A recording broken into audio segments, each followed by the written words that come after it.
செய்யறவங்க அந்த மாதிரியே செய்யறாங்க. அதையெல்லாம் தாண்டி அந்த பையனுக்கு மட்டும் வழக்கு போடல. அதனால அவரை வெளியில வச்சு நாங்க தான் வந்திருக்கோம். இதனால எத்தனை வழக்குகளை தயார் சந்திக்கலாம் தயார்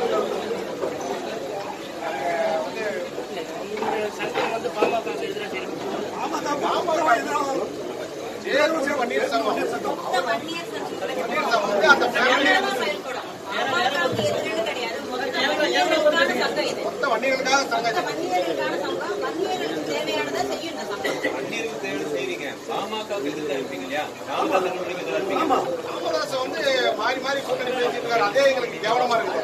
ஒட்டுமொத்தமாக இருக்கின்ற 2.5 கோடி வன்னியர்களை வந்து ராமதாஸ் ஆக வச்சு இங்கேயும் அங்கேயும் மாறி மாறி பணத்தை வாங்கிக்கிட்டு வான் இருக்கிற வரை கண் இருக்கிற வரை மான் இருக்கிற வரை கடல் அலை இருக்கிற வரை யாருக்கிட்டையும் கூட்டணி போக மாட்டேன் நாடு.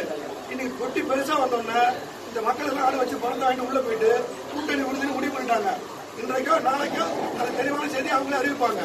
அப்படி இருக்கின்ற சூழ்நிலையில நாங்கள் எந்த அரசியலுக்கும் ஓட்டு போடுறதுக்கும் நோட்டு வாங்குறதுக்கும் அவங்க ஆதரவு தெரிவித்ததும் இல்லை. இந்த சமுதாயத்துக்காகவும் இந்த மக்களுக்காகவும் 35 ஆண்டுகளாக உழைச்ச அந்த மாநிலங்களை அவர் விட்ட வழியை பின்தொடர்ந்து அவங்க அக்காவும் அவங்க மச்சாவும் எங்க அண்ணனும் நாங்களும் அந்த பணியை தொடர்றோம். பாமக அப்படிங்கிறது நீங்க சொல்ல வன்னிய சமுதாயத்தை பேஸ் பண்ண ஒரு கட்சியா தான் இருக்குது. ஆமா, உங்க அமைப்புக்கு எவ்வளவு பேர் ஆதரவு? ஒட்டுமொத்தமாக இன்றைக்கு பாமகவில் இருக்கிற வன்னியர்கள் அத்தனை பேருமே எங்களை ஆதரிக்கிறாங்க. வெகு விரைவில் ராமதாஸ் முகத்தை கிழியும் தனிமைப்படுத்தப்படுவார் ராமதாஸ். மக்கள் நல்ல தீர்ப்பு கொடுப்பாங்க.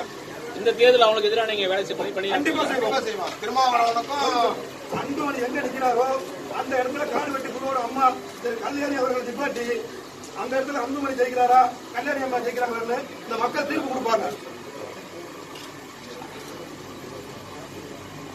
நீங்க தான் குரு ஃபேமிலி மேல குற்றச்சாட்டு நிறைவேற்கிறீங்க. அவங்க தரப்புல பார்த்தா அப்படி ஒண்ணும் கிடையாது, நாங்க நல்லா பண்ணிட்டு இருக்கோம், வேண்டுமென்றே சில பண்றாங்க அவங்க ராமதாஸ் குற்றச்சாட்டு. உண்மை என்ன நடக்குது? உண்மையா நடக்கிறது வந்து கிட்டத்தட்ட அந்த குடும்பத்தை 5 ஆண்டு காலமா திட்டம் போட்டு கொஞ்சம் கொஞ்சமா அவரை கொண்டுட்டாங்க. கொண்டதுக்கு பிறகு இந்த நிலை வரை ராமதாஸோ அன்புமணியோ பாட்டாளி மக்கள் கட்சியோ அந்த குடும்பத்துக்கு எந்த உதவியும் பண்ணல. அவர் வந்து உயிரோடு இருக்கும்போது ஆஸ்பத்திரியில் வச்சு 20 லட்சம் ரூபாய் செலவு பண்ணு சொன்னாங்க. ஆனா அவர் இறந்ததுக்கு அப்புறம் 50 லட்சம் ரூபாய் செலவு பண்ணி அவர் நினைவாளை கொண்டாடினாங்க. இன்னைக்கு அந்த குடும்பத்தை வந்து அடிச்சு வழக்கு போட்டது அவங்கதான்.